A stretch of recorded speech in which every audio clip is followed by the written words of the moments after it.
যিটো সময়ত বংগমূলীয় এখিনি মানুহে অসমখন চানি ধৰিছে, যিটো সময়ত আমি অসমীয়া ভাষাটো ৰক্ষাৰ কাৰণে যুঁজ বাগৰ কৰিছোঁ, অসমীয়া জাতিটোক ৰক্ষা কৰাৰ বাবে যুঁজ বাগৰ কৰিছোঁ, তেনেকুৱা এটা সময়ত ইউনুছ তামুলীৰ দৰে এজন বিতৰ্কিত ব্যক্তিয়ে অসমৰ বা শিৱসাগৰৰ শান্তি সম্প্ৰীতি বিনষ্ট কৰিব পৰা যি মন্তব্য দিছে তাক আমি ধিক্কাৰ জনাইছোঁ। এনেকুৱা মন্তব্য কোনো কাৰণতে গ্ৰহণযোগ্য নহয়। শিৱসাগৰৰ 5টা জাতীয় জনগোষ্ঠীয় সংগঠনে শিৱসাগৰ সদৰ থানাত তেখেতৰ ওপৰত ইতিমধ্যে এজাহাৰ দাখিল কৰিছে। গতিকে আমি শিৱসাগৰ জিলা প্ৰশাসনক অনুৰোধ জনাইছোঁ যে তেখেতৰ ওপৰত দৃষ্টান্তমূলক শাস্তিৰ ব্যৱস্থা কৰক। অনাগত দিনত এই শিৱসাগৰৰ লগতে অসমৰ শান্তি সম্প্ৰীতি বিনষ্ট কৰিব পৰা কোনো শক্তিক যাতে প্ৰশাসনে আশ্ৰয় নিদিয়ে তাৰ কাৰণে ব্যৱস্থা গ্ৰহণ কৰিব লাগিব। আৰু যদিহে গ্ৰহণ নকৰে, শিৱসাগৰৰ এই 5টা জাতীয় জনগোষ্ঠীয় সংগঠনৰ সহযোগত আমি শিৱসাগৰবাসী ৰাইজ হিচাপে ৰাজপথলৈ ওলাই আহিম। প্ৰয়োজন হ'লে যিকোনো পৰিৱেশ পৰিস্থিতিৰ আচলতে উদ্ভৱ কৰিবলৈ আমি কুণ্ঠাবোধ নকৰোঁ। শিৱসাগৰ জিলা প্ৰশাসনে যিকোনো পৰিৱেশ পৰিস্থিতিৰ বিনিময়ত এই বিতৰ্কিত ব্যক্তিজনক আচলতে জেল হাজতলৈ প্ৰেৰণ কৰি অনাগত দিনত হিংসাত্মক কাৰ্যকলাপ ৰোধ কৰাৰ লগতে শিৱসাগৰৰ শান্তি সম্প্ৰীতি যাতে কেতিয়াও কোনো কাৰণতে বিঘ্নিত নকৰে তাৰ ব্যৱস্থা গ্ৰহণ কৰিবলৈ আমি দাবী জনাইছোঁ। আচ্ছা, এটা কথা স্পষ্ট কৰি কওঁ যে খিলঞ্জীয়াৰ অস্তিত্বৰ ক্ষেত্ৰত কোনো কাৰণতে আপোচ কৰা নহ'ব। আৰু খিলঞ্জীয়াৰ অস্তিত্বৰ তুলনাত এই ইউনুছ তামুলী বুলি কোৱাটো হয় কোন?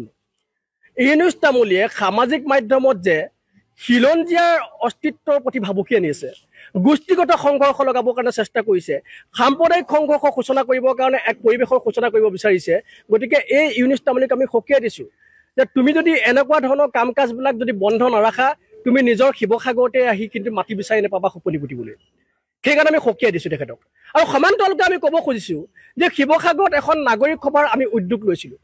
আৰু সেই নাগৰিক সভাত সৰ্বস্তৰৰ শিৱসাগৰবাসী ৰাইজে আহিছিলে কিহৰ কাৰণে? কেৱল মাত্ৰ শান্তি সম্প্ৰীতি অটুট ৰখাৰ স্বাৰ্থত। আৰু সকলোৱে একেমুখে কেইবাটাও আচলতে গুৰুত্বপূৰ্ণ সিদ্ধান্ত গ্ৰহণ কৰিছিলে। আৰু তাৰ আটাইতকৈ গুৰুত্বপূৰ্ণ অন্যতম এটা সিদ্ধান্ত আছিলে যে যিসকলে অসমীয়া জাতিৰ প্ৰতি ভাবুকি অনা, খিলঞ্জীয়াৰ অস্তিত্বৰ প্ৰতি ভাবুকি অনা, শান্তি সম্প্ৰীতি বিঘ্নিত হ'ব পৰা পৰিস্থিতিৰ যি সৃষ্টি কৰা যি মন্তব্য, যিবিলাক উদ্ভট মন্তব্য, এই মন্তব্যবিলাকক তেওঁলোকে গৰিহণা জনাইছিল। কেইজনমান ব্যক্তিৰ নাম উল্লেখ কৰা হৈছিল আৰু সেই ব্যক্তি কেইজনৰ ভিতৰত কিন্তু ইউনুছ তামুলীৰ নামটো তাতে আছিল। কিন্তু আমি দেখা পালোঁ যে নাগৰিক সভাৰ এই সফলতাৰ পিছতো ইউনুছ তামুলীয়ে তেখেতৰ যিবিলাক আচলতে কুকাণ্ড, এই কুকাণ্ডবিলাক কৰিবলৈ এৰি দিয়া নাই। তেখেতে আচলতে অহংকাৰত গদগদ হৈ নিজকে সামাজিক মাধ্যমৰ বৰ ৰজা সজাব বিচাৰিছে। কিন্তু আমি স্পষ্ট কৰি কওঁ যে ইতিমধ্যে আমি কেইবাটাও সংগঠনে শিৱসাগৰ সদৰ থানাত এজাহাৰ দাখিল কৰিছোঁ আৰু প্ৰশাসনক আমি বাধ্য কৰাম যে এই ইউনুছ তামুলী নামৰ লম্পটটোক, এই ইউনুছ তামুলী নামৰ গলিৰ গুণ্ডাটোক আচলতে এৰেষ্ট কৰি জেল হাজতলৈ প্ৰেৰণ কৰিব লাগিব। অন্যথা কিন্তু শিৱসাগৰ প্ৰশাসনেও আমাৰ আন্দোলনৰ কিন্তু মুখামুখি হ'বলৈ বাধ্য থাকিব লাগিব।